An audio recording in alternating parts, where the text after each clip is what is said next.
नमस्कार जंटी में स्वागत है आपका। मैं हूं योगेंद्र, आप देख रहे हैं खास खबर। खास खबर में हम बात करेंगे राजस्थान में जब से कर्ज माफी का जिक्र चला है, चाहे बीजेपी की तरफ से चला चाहे कांग्रेस की तरफ से चला, किसानों को कितना लाभ मिल रहा है नहीं मिल रहा है ये तो एक अलग सवाल है, लेकिन राजनीतिक दलों को सियासत की चाशनी चढ़ाने का मौका जरूर मिल रहा है। पहले जब मुख्यमंत्री वसुंधरा राजे थी तो कर्ज माफी की लिमिट 50,000 की, तब बताया गया कि नाकाफी है, कुछ नहीं, ऊंट के मुंह में जीरा है। अब कांग्रेस ने अपने मैनिफेस्टो में कहा कि हम कर्ज माफी करेंगे, 2 लाख की उसकी लिमिट तय कर दी। अब उसके बाद बीजेपी कह रही है कि जुमला है, कुछ नहीं हो रहा है। बीजेपी का यह भी कहना है कि प्रदेश के सभी बेरोजगार जो है उन्हें रोजगार के अवसर मुहैया कराए, अगर नहीं कराते हैं तो 3500 रुपए उन्हें भत्ता दीजिए। ठीक है साहब। तीसरी जो बड़ी डिमांड है वो है कि 7 जातियों को जो आरक्षण का लाभ केंद्र सरकार ने मुहैया कराया है उसे शीघ्र डिक्लेयर करें। सरकार का अपना बयान है, सरकार का कहना है कि कर्ज माफी के लिए हमने शिविर शुरू कर दिए हैं, 9700 करोड़ रुपए तुरंत बांटे जा रहे हैं और बैंकों से जैसे जैसे रिक्वायरमेंट आ रही है कि ये लोग कर्ज माफी के योग्य हैं, उनका पैसा हम माफ कर देंगे। प्रोसीजर जारी है। इसी तरह से कहा जा रहा है कि 1 मार्च से बेरोजगार भत्ता शुरू करेंगे, जो मुख्यमंत्री अनाउंस कर चुके हैं डेट के साथ में। लेकिन आखिर सियासत क्यों है? क्या कोई राजनीतिक लाभ है इसका? यह हम देखेंगे। मैं आपको मजमून दिखाऊंगा और फिर मेरे साथ इस वक्त स्टूडियो में जुड़े हुए हैं महेश शर्मा साहब, वरिष्ठ पत्रकार हमारे साथ हैं, अशोक सिंह जी भाजपा नेता हमारे साथ है, अरुण शर्मा साहब कांग्रेस के नेता हमारे साथ जुड़ रहे हैं और अनिल सेन हमारे सहयोगी हमारे साथ जुड़ रहे हैं। सभी का स्वागत है। मजमून देखिए, फिर लौटते हैं पैनल पे।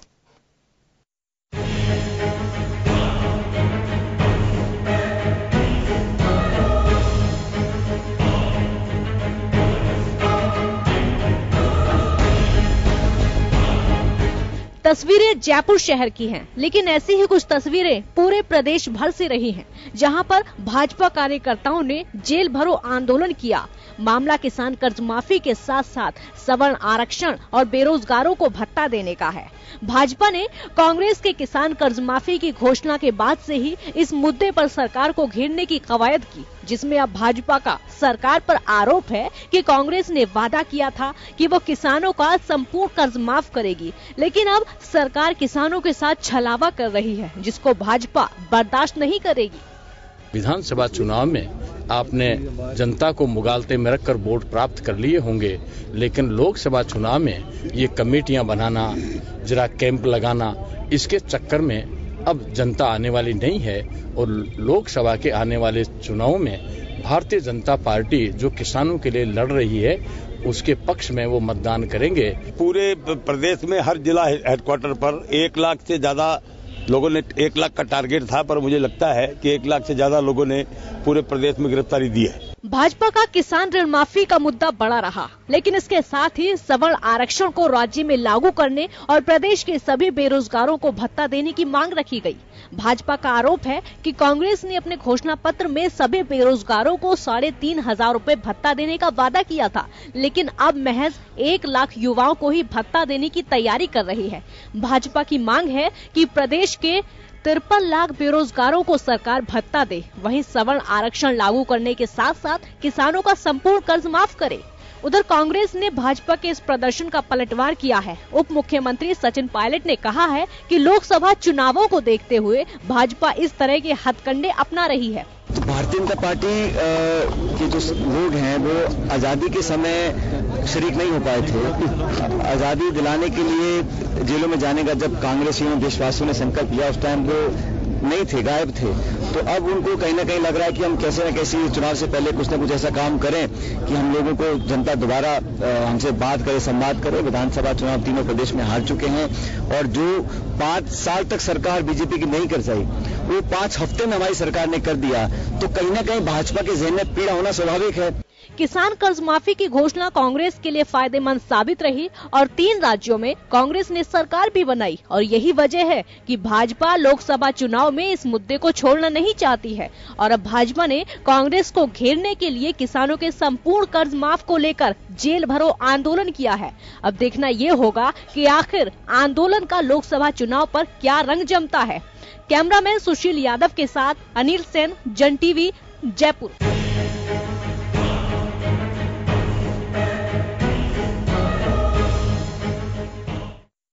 तो चलिए, प्रदेश भर में भाजपा नेताओं ने गिरफ्तारियां दी हैं। प्रदेश अध्यक्ष मदन लाल सैनी सहित पार्टी के कई दिग्गजों ने अलग अलग जगह पे गिरफ्तारियां दी। भाजपा का दावा है कि 1 लाख से ज्यादा लोगों ने गिरफ्तारी दी है और दूसरी तरफ कांग्रेस का तंज है कि प्रशासन को इंतजार रहा कई जगह पे कि भाजपा के नेता गिरफ्तारी देने आएंगे, लेकिन पहुंचे ही नहीं। खैर, ये मैंने जैसे पहले भी कहा कि ये सब सियासी मामला है और पहली मर्तबा ऐसा नहीं हो रहा है कि कोई गिरफ्तारियां दी जा रही हो या कोई मामला स्टैंड नहीं कर पा रहा हो। चले, हम शुरू करेंगे। अरुण शर्मा जी हमारे साथ में। अरुण जी, गिरफ्तारी दी है प्रदेश भर में और वर्तमान राज्य सरकार है, बीजेपी का मानना है कि छलावा कर रही है।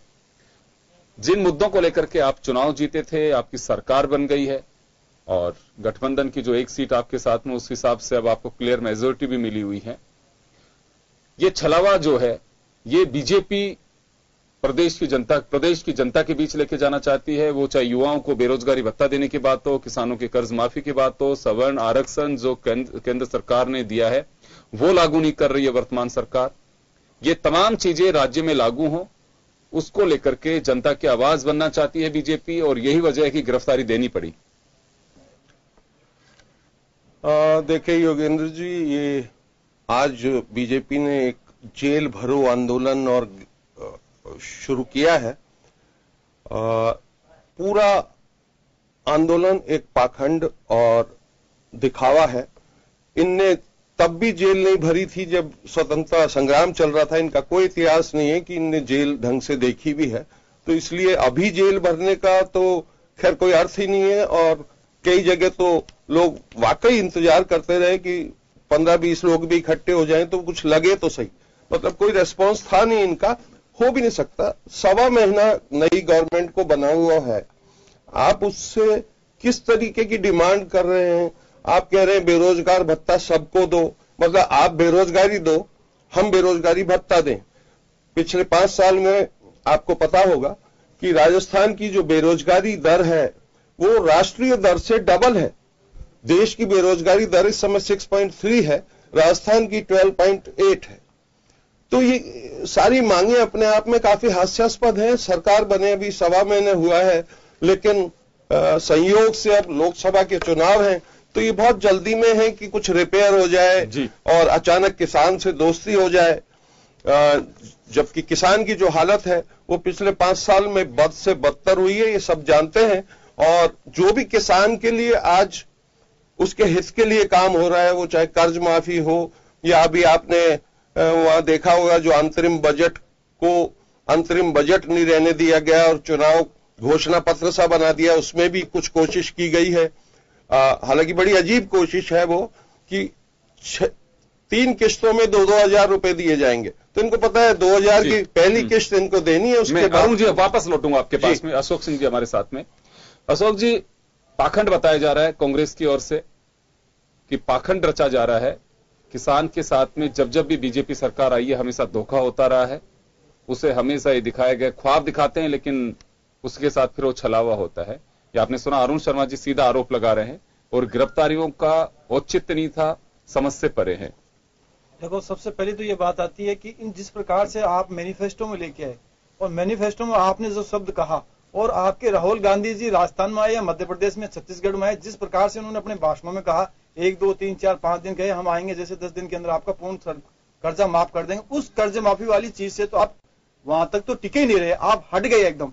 फिर भाई आपकी 2 लाख की बात आती थी, 2 लाख की में भी बात आई तो 2 लाख में आप बता नहीं पा रहे हो कि हम किस प्रकार से करेंगे। अब कोऑपरेटिव वाली बात आ गई, आप नेशनलाइज बैंक की कहते हैं तो सब अवधि पार वाली बता देते हैं, कभी कभी डिफॉल्टर की बात बता देते हैं, आप कभी आप कमेटी घोषणा कर देते हैं।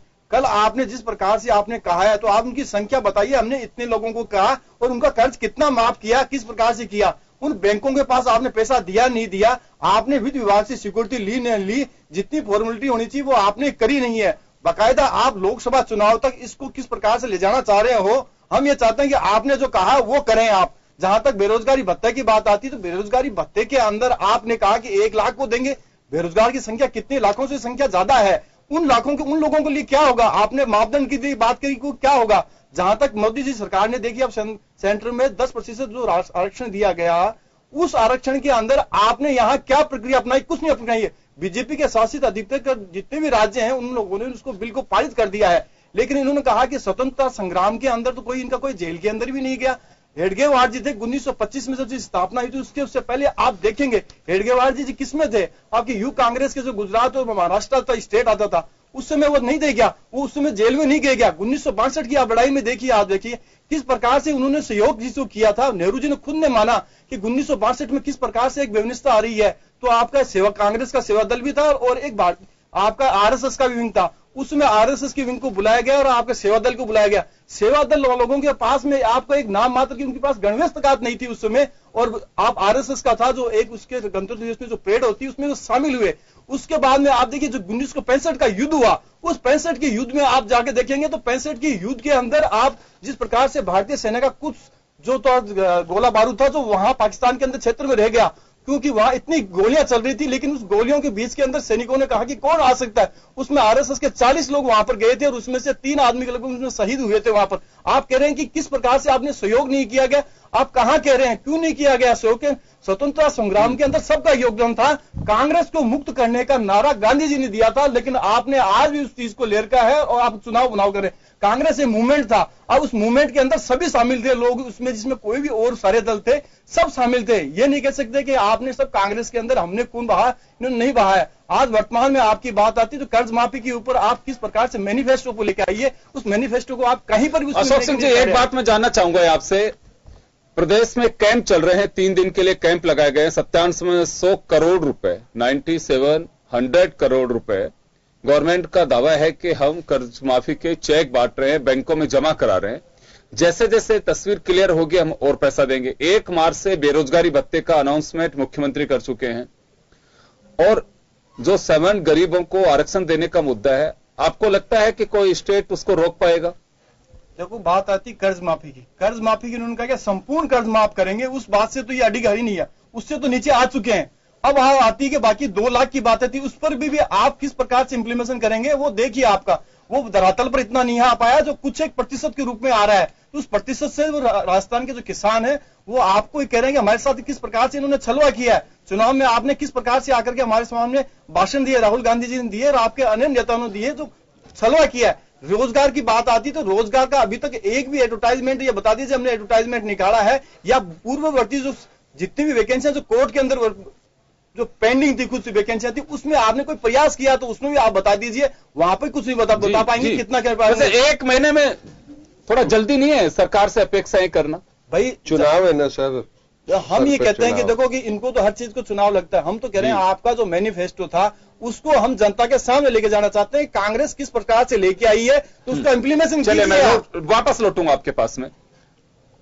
महेश जी, आपके पास आना चाहूंगा। जेल भरो गिरफ्तारियां जो दी गई आंदोलन के तहत बीजेपी ने, एक तरफ सरकार का दावा है, सरकार कर रही है, आधिकारिक पत्र भी जारी किया है कि 7 तारीख से और 9 तारीख तक सभी जगह कर्ज माफी के कैंप लग रहे हैं, प्रभारी मंत्री वहां पे गए हुए हैं, 1 मार्च से बेरोजगारी भत्ता देंगे।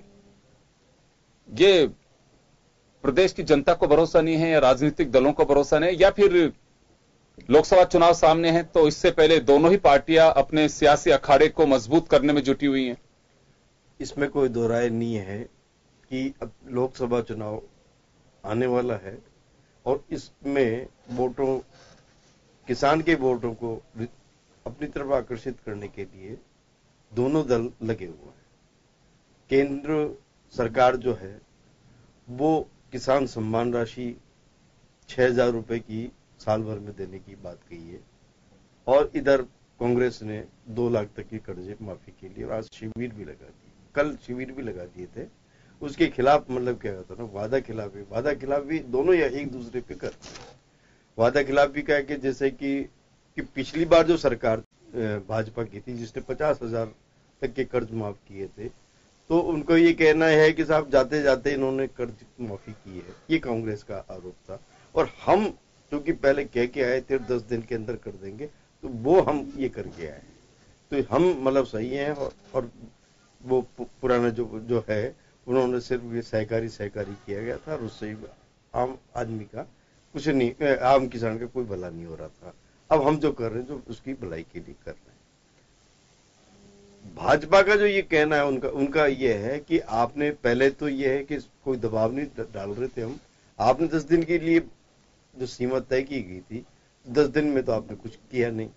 इसके अलावा जो कर्ज मुक्ति है वो संपूर्ण करनी चाहिए थे, आपने संपूर्ण की बात है।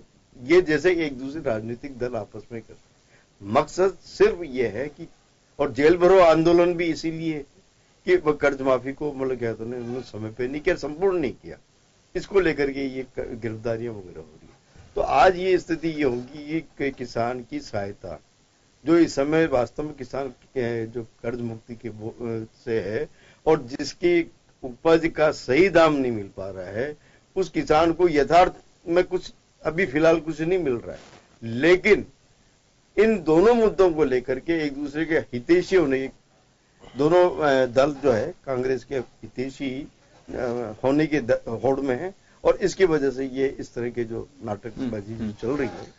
तो कुल मिलाकर के जनता के हित से ज्यादा पार्टियां अपने स्वार्थ का हित देख रही हैं।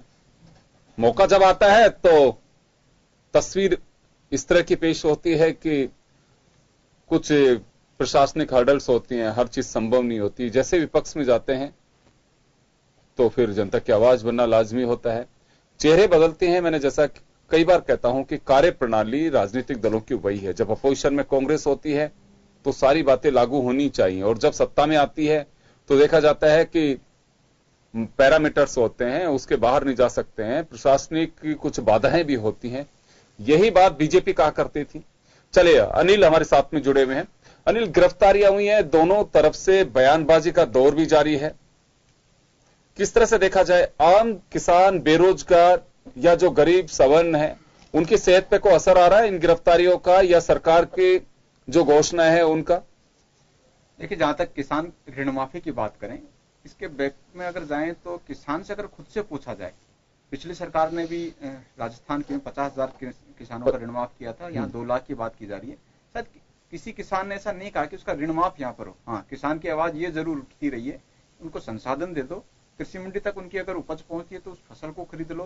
हालांकि सरकार तो ये दावा करती है कि उनके खेत में पहुंच के उनकी फसल को लेंगे, लेकिन हाल ही में अगर पिछले 15 से 20 दिन पहले का देखा जाए, मूंग के भरे हुए 100 ट्रक इंतजार कर रहे थे कि उनको कोई खरीदे, मंडी तक में उनको खरीदार तक खरीदा नहीं जा रहा था, आंदोलन करना पड़ा किसानों को। ऐसे में सरकार ने जो स्टेप लिया है, खुद सरकार ने भी माना है कि ये किसान को राहत देने वाला तो नहीं है, लेकिन एक बारगी किसान को कुछ राहत इसे दी जा सकती है।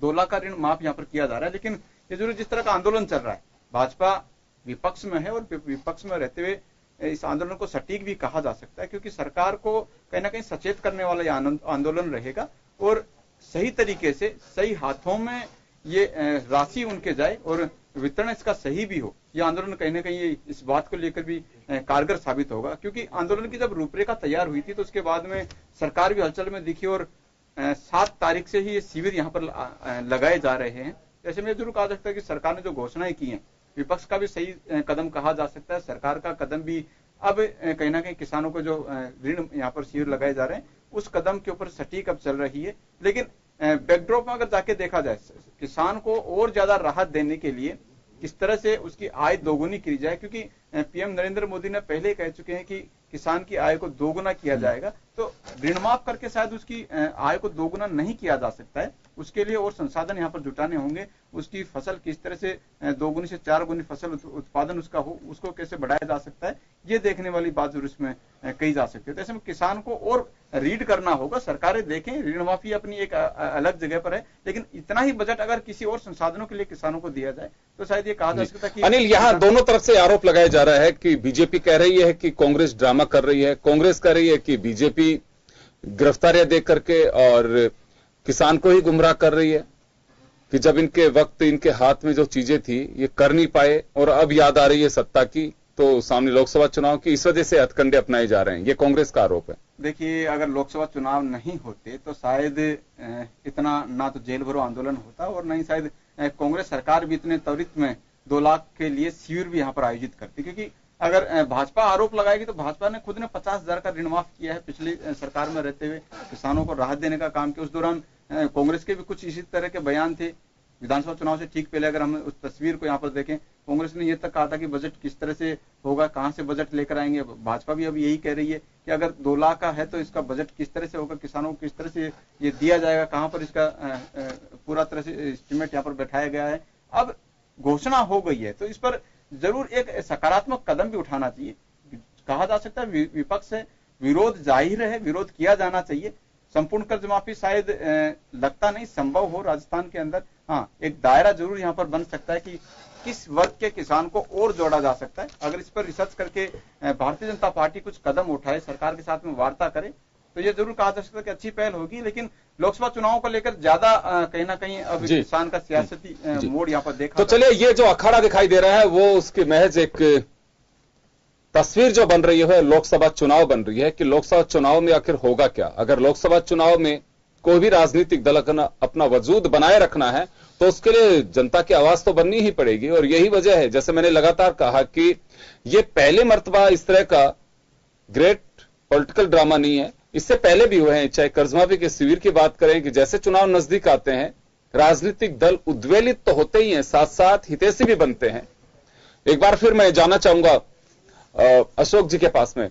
अशोक जी, ये कहा जाता है कि 100 डेज जो होते हैं किसी भी सरकार के हनीमून डेज होते हैं, हनीमून पीरियड होता है उसका, और ये हमें हमारी समझ से बाहर है कि हनीमून पीरियड सरकारों में भी होता है, ये समझ से बाहर है। लेकिन राजनीतिक दलों की ओर से लाया गया है ये कि अभी तो हनीमून पीरियड में है और अभी से पूछा जाने लगा है कि उस काम का क्या हुआ, उस काम का क्या हुआ। आपको मैं थोड़ा सा पीछे लेके जाऊंगा। जब 2014 में प्रधानमंत्री बने थे अटल बिहारी वाजपेयी साहब, उस वक्त कांग्रेस ने भी बहुत जल्दबाजी की थी कि ये आपने आश्वासन दिया था, आपने ये दिया था, आपने वो दिया था।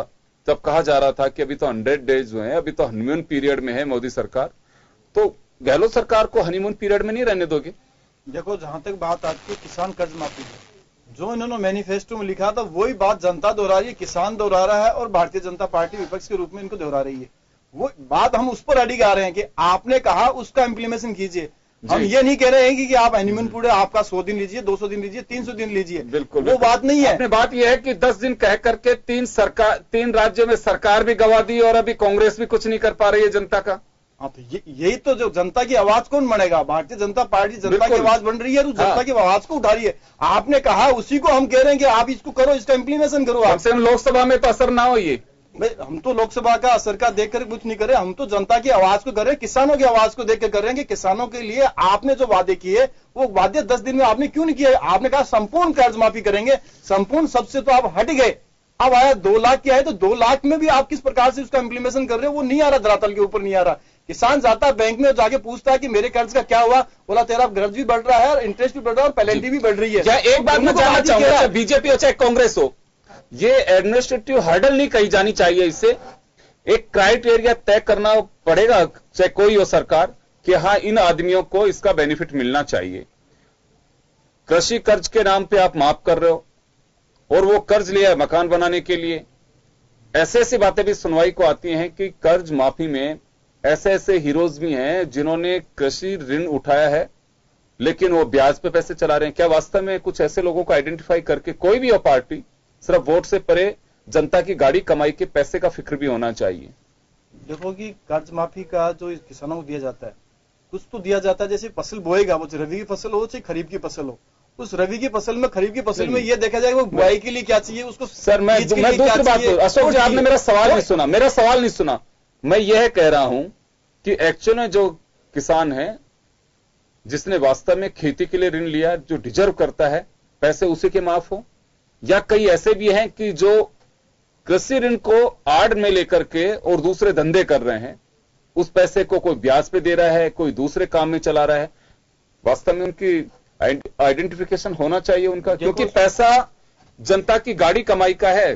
राजनीतिक दल सरकार बनाते हैं, सरकार में जब आते हैं तो चुनाव में जो चंदा लेके आता है उसे गवर्नमेंट फंड में शिफ्ट नहीं करते हैं, ताकि उस चंदे के पैसे को चलिए आप दे दीजिए कहीं पे भी। आज नहीं तो कल एक आवाज उठेगी कि किस बात की कर्ज माफी, किस बात का बेरोजगारी भत्ता। आप एजुकेशन अच्छी करिए, एम्प्लॉयमेंट के अवसर आप पैदा करिए। ये सब चीजें हमारे डेवलपमेंट पे भी इसका असर पड़ता है। राजनीतिक दल, क्योंकि आज ये कहना बड़ा कड़वा लगता है कि कोई चैनल है, कोई राजनीतिक दल है या कोई पत्रकार है ये बातें कर रहा है, ये तो बिल्कुल गरीबों की और किसानों की और सबके इनके हितैषी नहीं है। लेकिन सच्चाई है, आज नहीं तो कल ये बात जरूर उठेगी कि ये टैक्स पेयर्स का पैसा जिस काम के लिए लिया जाता है, ये कोई नहीं कहता है सब्सिडीज में आप उड़ा दीजिए या आप किसी के लिए भी माफ कर दीजिए। ये क्यों, हालात क्यों बन गए ऐसे? देखो, भारतीय जनता पार्टी, आप मोदी जी सरकार को देख लीजिए, उन्होंने 6000 का लेके आएंगे, 6000 हम किसान को देंगे, पर ईयर देंगे और किस्त देंगे। मतलब वहां से लेकर के हम सब्सिडी के लिए देने के लिए तैयार हैं, चाहे वो सौर ऊर्जा से संबंधित, आपकी सिंचाई से संबंधित काम करे या और भी जितने भी आप करें, उसमें हम सब्सिडी देने के लिए तैयार है। गवर्नमेंट दे रही है। जिस प्रकार से ये वादे करते हैं कि सब हम ये करेंगे, ये करेंगे, किसानों के लिए करेंगे, किसानों के लिए आजादी से लेकर अब तक ये किसानों के नाम से ही वोट मांगते हैं ये कांग्रेस।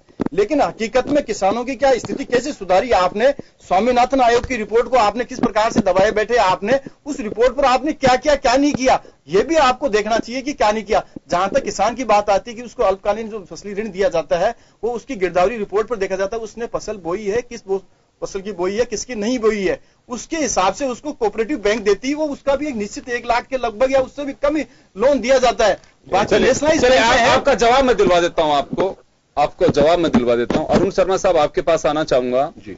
क्या वास्तव में देश में परंपरा और इसको बनाए रखेंगे कि कहीं इस पे कोई विचार भी करेगा कि टैक्स पेयर्स का पैसा जो डेवलपमेंट के नाम पे चार्ज किया जाता है, मुझे नहीं लगता कि चैरिटी शो करने के लिए पैसे कोई लेता होगा। ये पैसे का सही मायने में का आम जन जो देखता है वो तो दुरुपयोग है इसका। सिर्फ वोट को बनाने के लिए आनन फानन में कुछ भी घोषणाएं कर दी जाती हैं। ये खजाने की लूट की छूट है। कभी कोई लगाम लगेगी किसान को क्यों संभल नहीं रहा? मुझे नहीं लगता है कि जिस किसान को जो दाता कहा जाता है उसको याचक बना करके रख दिया, उसकी फसल खरीदने की। आज भी किसान ये कहता है, हमारे साथ जो एक किसान नेता जुड़ने वाले थे उनका स्वास्थ्य ठीक नहीं होने की वजह से, लेकिन उन्होंने कहा कि कोई किसान अपनी कर्ज माफी नहीं चाहता है। किसान को कर्जदार बना क्यों रहे हो? आप अनाउंसमेंट करते हो कि एमएसपी पे बाजरा खरीदेंगे, मूंग खरीदेंगे, और वो फसल 2 अंकों तक नहीं पहुंच पाती है परसेंटेज में। बाजरे की खरीद 7%। बाजरे का एमएसपी बढ़ाने से क्या होगा? योगेंद्र जी, चलिए अरुण जी, मैं एक छोटे से ब्रेक के लिए रुकूंगा, ब्रेक के बाद वापस लौट रहे हैं आपके पास, याद रखिए।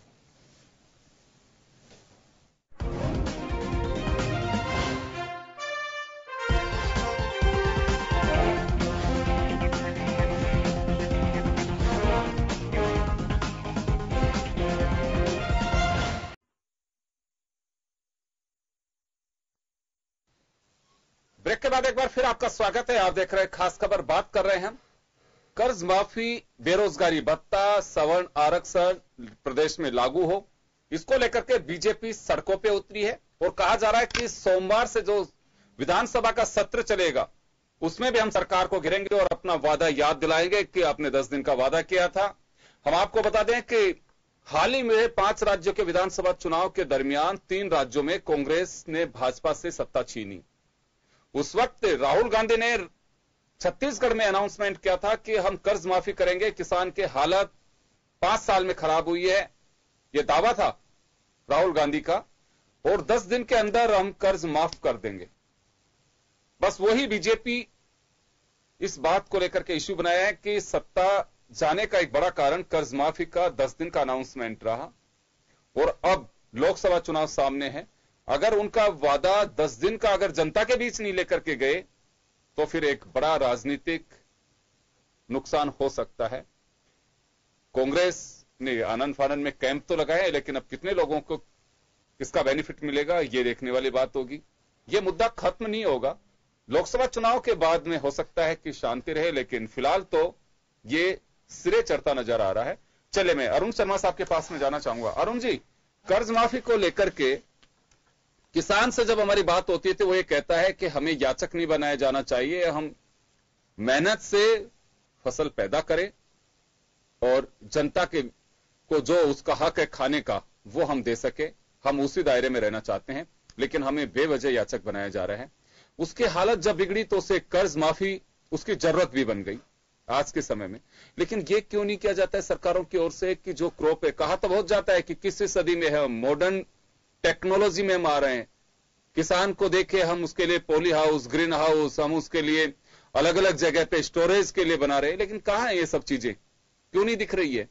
आज वो अगर अपनी फसल जो लगाता है, जो क्रॉप आती है, चाहे वो सब्जियों की हो, फ्रूट्स की हो या फिर दलहन की हो, वो स्टोरेज के लिए जगह तो मिले। जब वो लेकर के जाता है तो खरीदने की जगह नहीं होती है, वो डरता है, पहले तो उसकी फसल खराब नहीं हो, इंद्रदेव से प्रार्थना करता रहता है। फिर जब वो मंडी में लेकर चला जाता है तो फिर इंतजार रहता है कहीं बारिश नहीं आ जाए, अंदर नहीं आ जाए, मेरी फसल बर्बाद हो जाएगी जो काट के लेके आया हूं। तो उसको उस चीज से सुरक्षित क्यों नहीं करते हो? उसको आवश्यकता नहीं है कि कर्ज माफी हो। देखिए योगेंद्र जी, मैं पहले भी अपने इस चर्चाओं में कह चुका हूं कि, और सब जानते हैं ये बात, कि कर्ज माफी किसान का कोई सॉल्यूशन नहीं है, इसको हम मानते हैं। लेकिन मैं आपको याद दिलाना चाहता हूं कि 2013 के उत्तरार्ध और 2014 जब तक नई सरकार बन नहीं गई, उस समय जो भावी प्रधानमंत्री थे, जो उम्मीदवार थे, उन्होंने इतनी बातें की हैं कि आपको सब याद होंगी। वैसे कुछ मोटी मोटी तो याद रहती है सबको, जैसे 2 करोड़ रोजगार हैं, ब्लैक मनी 100 दिन में वापस ले आएंगे। मैं उस मजाक पे तो नहीं जाता हूं कि 15-15 लाख हर एक के अकाउंट में आ जाएंगे, वो तो मैं मजाक ही तब भी मानता था, अब भी मानता हूं। लेकिन 2 करोड़ लोगों, युवाओं को रोजगार मिलेगा, किसानों की आमदनी दुगनी हो जाएगी। ये मतलब कुछ मोटे मोटे उदाहरण हैं। इन 5 सालों में योगेंद्र जी, किसान की आमदनी दुगनी नहीं हुई। हिंदुस्तान में करीब 15-20 लोग हैं जिनकी मैं गारंटी ले रहा हूं कि उनकी दुगनी से ज्यादा हो गई। आप हिसाब मंगा लीजिए। अरुण जी, सही है ये बात। देखिए, मैं मुद्दे पे लौटाना चाहूंगा, इसीलिए मुद्दे पे लेके आना चाहूंगा। मैं वहीं आ रहा हूं, क्योंकि प्राथमिकता किसान था ही नहीं 5 साल। ना भारत सरकार के यहां, अपने यहां तो कोई जिक्र ही नहीं था। प्राथमिकताएं दूसरी थी। हर साल किसान आपको याद दिलाता था, दिल्ली के जंतर मंतर पे जाके, मंदसौर का किसान हो, चाहे विदर्भ का किसान हो, चाहे अपने राजस्थान के कोटा और इस हाड़ौती का किसान हो, ये सब समय समय पे याद दिलाते रहे कि हालत बद से बदतर हो रही है। सुना नहीं। आप चाहें या ना चाहें, अनचाहे में भी एक बात का क्रेडिट राहुल गांधी जी को देना ही पड़ेगा कि उस नेता ने सबसे पहले ये मुद्दा उठाया, इसको फोकस में लाए। उन्होंने कहा कि इन 3 राज्यों में या इवन कर्नाटक में भी हम आए तो 10 दिन बाद कर देंगे। अब उस 10 दिन की बात को 11वें दिन से अगर आप जेल भरो आंदोलन करें और इस टाइप की बात करें, 50,000 का कर्जा माफ करने की ये भी बात कर चुके थे। हालांकि वो काम भी अधूरा छोड़ गए।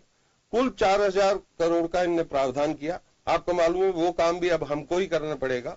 अब हम 2 लाख का करने जा रहे हैं, उसमें भी शिकायतें बनी हुई हैं। कैंप कल से आरंभ हो गए हैं। हमारी सरकार हनीमून में विश्वास नहीं करती, काम करने वाली सरकार है। हनीमून के हमको वो 100 दिन चाहिए भी नहीं। हम पहले दिन से काम पे लगे हुए हैं। 10वें दिन लेटर इश्यू हो गए कर्ज माफी के। अगले महीने कैंप लग रहे हैं आपके सामने।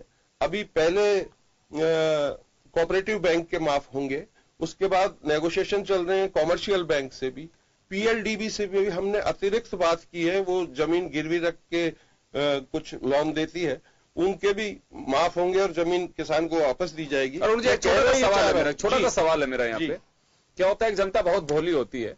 जब हम वोट के दरमियान जो बात कहते हैं, उस वक्त राजनीतिक दल एक्सरसाइज नहीं करते हैं कि हम 10 दिन के अंदर अंदर हम सिग्नेचर कर देंगे ऑर्डर के, उसके बाद हम एनालिसिस करेंगे कि किस तरह से कर्ज माफी करनी है। 2 मिनट का स्पीच अगर इस पे मुद्दे पे भी हो जाए, नेता का मंच के पर जब अपनी आक्रामक स्पीच होता है, उस वक्त है कि ये स्टेज होंगे हमारे, इस तरह से करेंगे, तो जनता अपना नफा नुकसान खुद देख सकती है।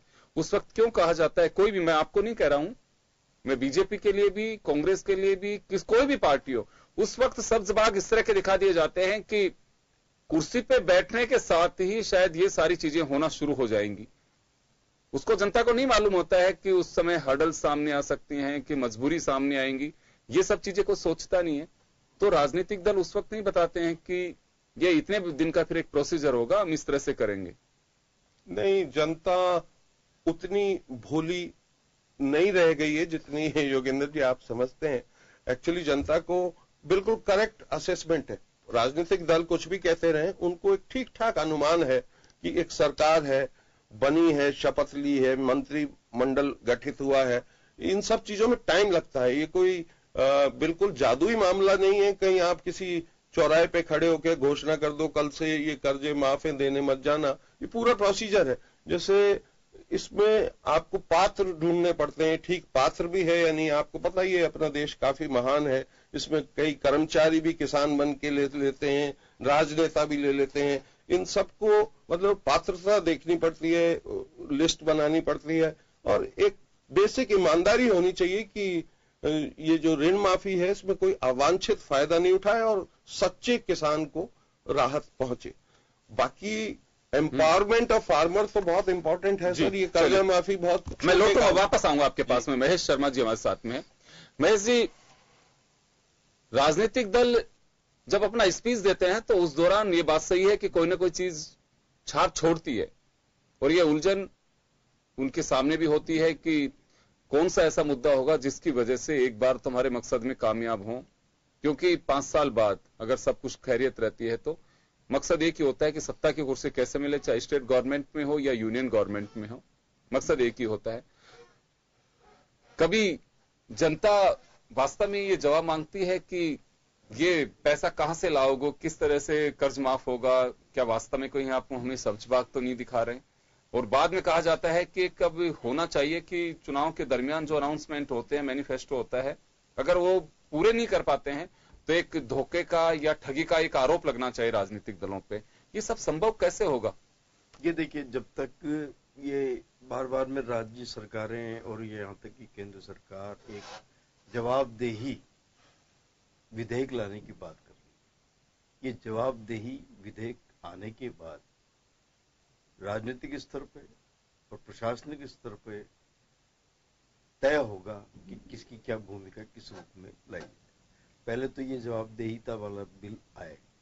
अभी में कांग्रेस ने जरूर इसमें कहा है कि जवाबदेही बिल लेके आएगी अपने चुनाव घोषणा पत्र।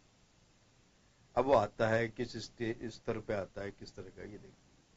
लेकिन हाँ, ये जनता को जब उसको अब ये देखा जाए कि जब हम मताधिकार का हमारा प्रयोग हो रहा है, मत देने का अधिकार है, तो मत देने के साथ साथ हमें जो हमसे मत ले रहा है, हम जिसको भी देना चाह रहे हैं, उससे ये पूछने का हक तो रखते ही हैं कि आप हमारे लिए ये बहुत अच्छी घोषणाएं कर रहे हैं, तो इसको आप कैसे पूरी करेंगे। मकसद ये देखना है कि सत्ता में आने के लिए ये घोषणा हो रही है या जनता की सेवा करने के इरादे से हो। और जनता की सेवा के इरादे से है तो वो भी स्पष्ट होना चाहिए वो किन संसाधनों के माध्यम से होगी, किस तरह से लिए। कि ऐसा तो नहीं है कि वोट लेने के लिए आप घोषणा कर रहे हैं, लेकिन सरकार पे, आम जनता पे आप वही उसके बजट पर उस पर कर भार भी बढ़ा रहे हैं, उस पर मतलब क्या सरकारी खजाने पे आप आर्थिक बोझ भी डाल रहे हैं। ये वाली जो चीजें जब आएगी सामने, तो ये इसके लिए बहुत जरूरी है कि अभी हम जो भारतीय जो लोकतंत्र है, जो मत के महिमा के बारे में तो जानता है, लेकिन हम बहुत से मतलब क्या होता है, मत के देने की भी बात करते हैं, लेकिन अभी हम उस प्रोसेस से नहीं आए कि हम क्यों आपको दे वोट। जो कि आपने देखा होगा अमेरिकी लोकतंत्र के अंदर इस तरह से मतलब सवाल जवाब बैठते हैं, दोनों प्रत्याशियों को खड़ा किया जाता है, बातचीत आपस में वो कर रहे हैं। ये जब तक ये स्टेज पे नहीं आएगी ये चीज, और जब तक जवाबदेहीता विधेयक नहीं आएगा सरकार का, और जिसमें हम उनको संबद्ध नहीं करेंगे प्रशासन और राजनेताओं को, तब तक ये संभव नहीं है। बाकी तो लॉलीपॉप में तो हर आदमी आएगा और ये माहौल बनाया जाएगा। आप हर स्टेज पे लीजिए, टिकट देते समय मेरा एक छोटा सा सवाल हो रहा है महेश जी आपसे।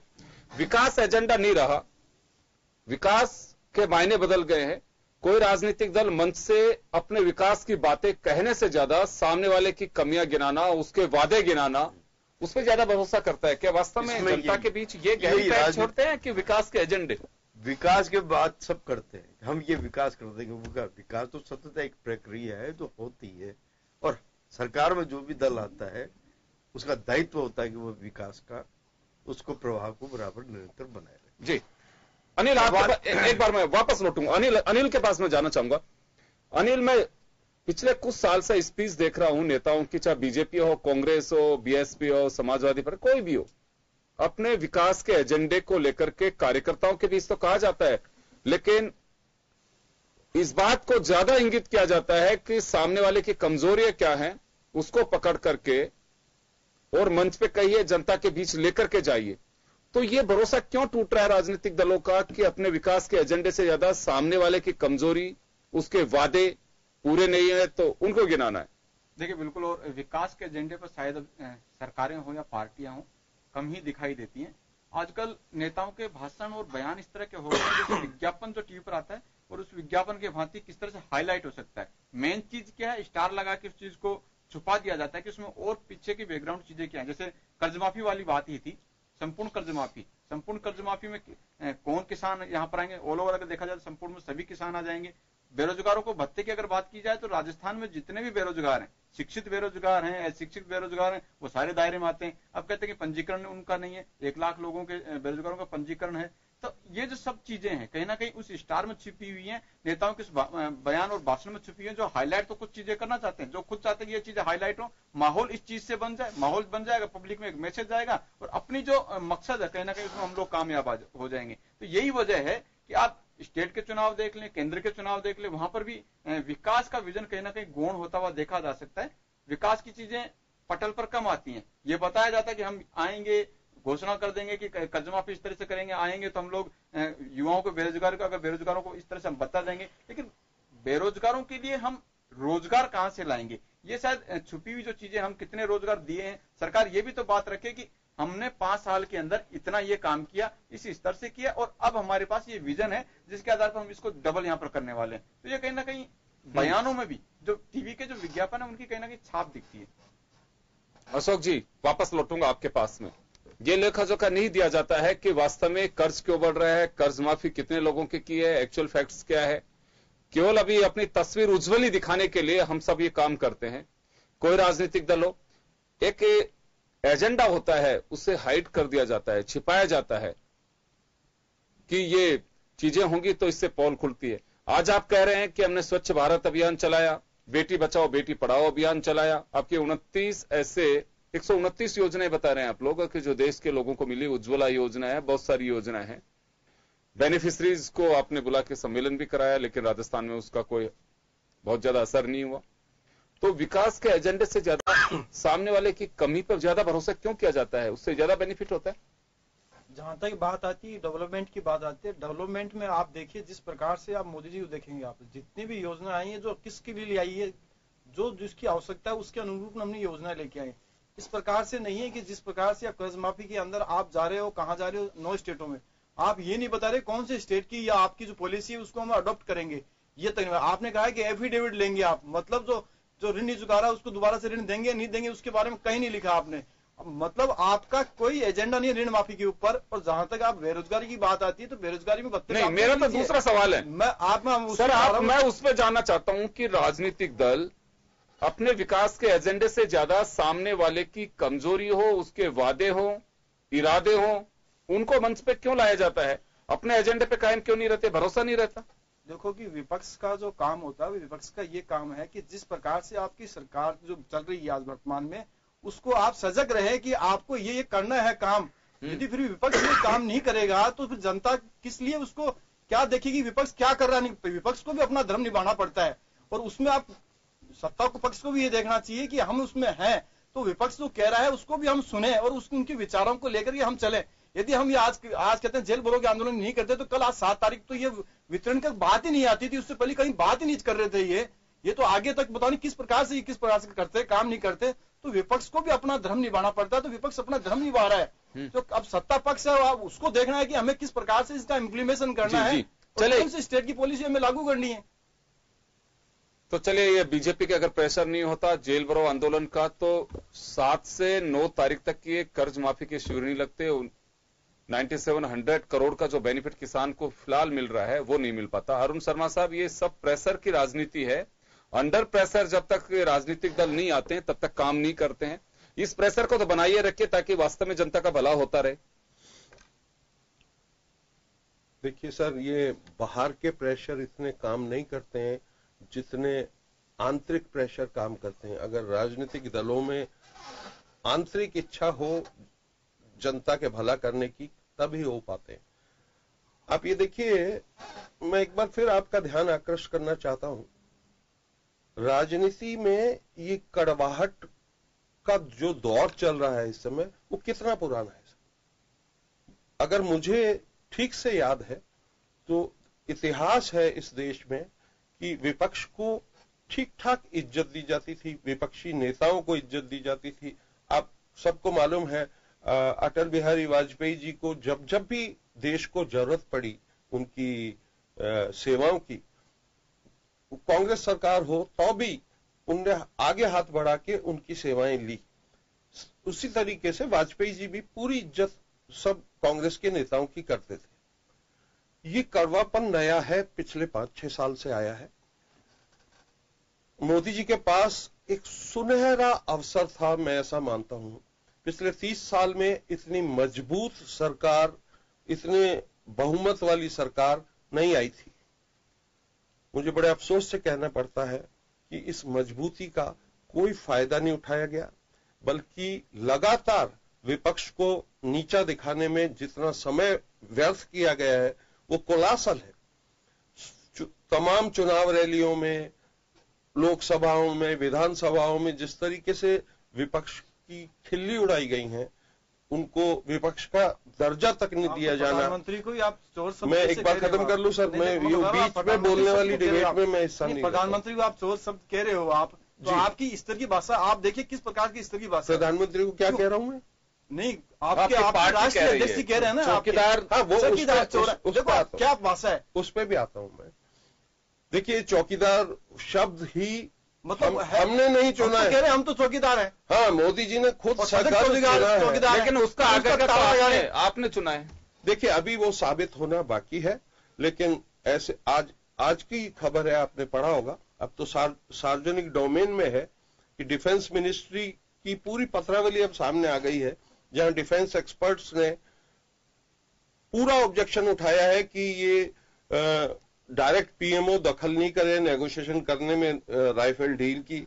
इससे नेगोशिएशन टीम का मॉरल डाउन होता है, कमजोर होती है नेगोशिएशन, और उसको डांट के सुप्रीम कोर्ट में लेके जाते हैं ना, ये बात आप ये नहीं ले जा पाए। लेके आ रहे हो आप, नहीं, ये हर चीज नई चीजें लेके आ रहे हो। सरकार ने जो पत्रावली वो भी झूठ बातें बाद में, मतलब आप 2 दिन बाद में और कोई चीज लेके आओगे आप सब, इसने ये तो चीजें ऐसी होती हैं। देखिए, घोटालों की भी एक उम्र होती है। घोटाले तो आपने किया ना, सबरीन में आपने किए, जीप घोटाले पहले बच्चा होता है, घोटाले बाजों की उम्र तो नहीं होती है। घोटालों में दलाली कांग्रेस नहीं करी है, लंबी नहीं।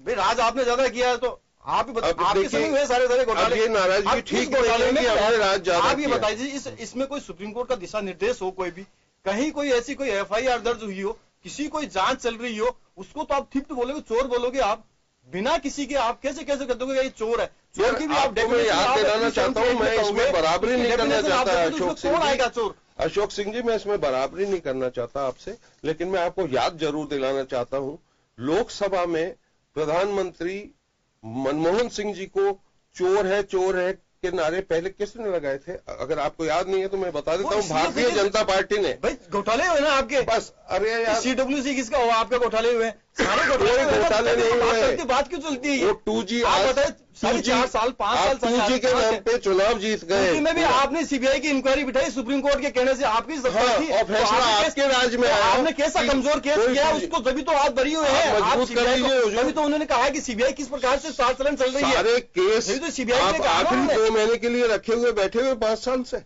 ये किस टाइप का नाटक है? जांच कहाँ हुई? सारे केस आखिरी 3 महीने में ये सब आपने कैसे किया? जनता समझती है। चलिए मैं माफी चाहूंगा, 2 मिनट है मेरे पास इस वक्त, बस अब 1 मिनट में महेश शर्मा साहब को दूंगा। महेश जी, लोकसभा चुनाव जैसे जैसे नजदीक आएंगे वैसे वैसे कि माना जा सकता है महज ये तो बानगी है, इसी तरह से तलखी आंदोलन ये सब चीजें आएंगी, लेकिन वास्तव में जनता का हित कितना होगा ये तो परे की बात है। लेकिन फिलहाल तो एक जो सिरे की जो बात है वो ये है कि राजनीतिक दल मुद्दा देखते ही चाशनी चढ़ाने की पूरी कोशिश करेंगे। इसमें कोई दो राय नहीं है कि जैसा जिसको मुद्दा बने, जो मुख्य जो मुद्दा है, जितनी भी घोषणाएं हुई है, किसान की हो, बेरोजगारों की है, या मतलब जो भी भ्रष्टाचार के जो मुद्दे हैं उनको है, और जो बाकी जो है आपके क्षेत्रीय मुद्दे, ये सब गौण हो जाते हैं। और मुख्य मुद्दा आपसी आरोप प्रत्यारोपों का होता है। ऐसी भाषाओं का इस्तेमाल होता है कि मंचों से फिर सिर्फ क्या कहते हैं कि इसने ये कहा था, तो इसका जवाब मैं ये दूंगा, इसका मैं ये जवाब दूंगा, इसका वो जवाब दूंगा। और हकीकत यही है कि आपने ये देखा होगा कि राजस्थान के अभी विधानसभा चुनाव में कहाँ जनेऊ भी आ गई, कहाँ पुष्कर घाट आ गया, पुष्कर घाट में गोत्र आ गया, और गोत्र में धर्म। तो कुल मिलाकर के आपका संकेत यह है कि लोकसभा चुनाव जैसे जैसे नजदीक आएगी, राजनीतिक दल अपने शैली, तरीके, अंदाज, इसमें कोई कमी नहीं छोड़ेंगे। जिसको जैसे जो अवसर मिलेगा उसको जमकर बुनाने की कोशिश करेंगे। चलिए, मेरा एक आखिरी सवाल अनिल से है। अनिल, आपसे मैं जानना चाहूंगा कि विधानसभा का सत्र मंडे से शुरू हो रहा है, गिरफ्तारियां दे चुकी है बीजेपी, ये आक्रामकता सड़क के बाद अब सदन में दिखेगी? देखिए, बिल्कुल, ये तो ट्रेलर लगता है विपक्ष का, अभी तो पूरी फिल्म बाकी है शायद, और जिस तरह की चेतावनी भी है जी। लोकसभा चुनाव से पहले विपक्ष इस मुद्दे को छोड़ना नहीं चाहेगा, ऋण माफी को लेकर, और खासतौर से स्वर्ण आरक्षण का भी एक बड़ा मुद्दा है। चुनाव से पहले भत्ता भी है एक उसमें, हाँ, बेरोजगारी भत्ते वाला मुद्दा भी काफी वोट बैंक है। वोट बैंक के ऊपर कहीं ना कहीं फोकस दोनों ही पार्टियों का होगा, तो ऐसे में अभी मुद्दा जो है काफी गर्म है, और लोकसभा चुनाव को देखते हुए विधानसभा में भी काफी गेमागेमी रहेगी। तो चलिए, ये मुद्दा अभी छूटने वाला नहीं है। प्रदेश में भाजपा की सरकार गई है तब से ही, उसके अगले दिन से मुझे ध्यान है कि जब Kailash Meghwal, farmer speaker Rajasthan assembly, उन्होंने कहा था कि कर्ज माफी को लेकर के हम याद दिलाएंगे, यानी कि बीजेपी राजनीति में पिछड़ने के बाद ही उसकी एक रेखा खींच चुकी थी कि अब यह मुद्दा है, सामने लोकसभा का चुनाव है, प्रदेश में इसको भुनाना जरूर है। क्यों? वजह साफ है, 1,90,000 मतों का अंतर है दोनों के बीच में, जिसमें हाल ही में हुए जो रामगढ़ का चुनाव है वो भी आ चुका है। तो करीब 1.25 लाख मतों का अंतर बहुत ज्यादा नहीं है, लेकिन सत्ता में अभी कांग्रेस बैठी हुई है, तो बीजेपी इसे अपने अंदाज से, अपने तरीके से इसे मुद्दा बनाए रखेगी। तीनों जो बड़े मुद्दे हैं, बड़ा एक वोट बैंक इससे प्रभावित होता है, लेकिन देखना होगा कि अब ये छाप कितनी रह पाती है। क्या कर्ज माफी की छाप होगी या फिर भाजपा के आंदोलन की छाप रहेगी, ये देखने वाली बात होगी। जो प्लेटफॉर्म बनाया जा रहा है, उसकी नींव रखी जा रही है, वो इमारत लोकसभा दिख रही है, लेकिन अब ये किसके खाते में 25 सीट जाएंगी, ये देखने वाली बात रहेगी। आपको और मुझे दोनों को इंतजार रहेगा। बहुत बहुत शुक्रिया आप सभी का। खास खबर में से आज इतना ही, दीजिए इजाजत, नमस्कार।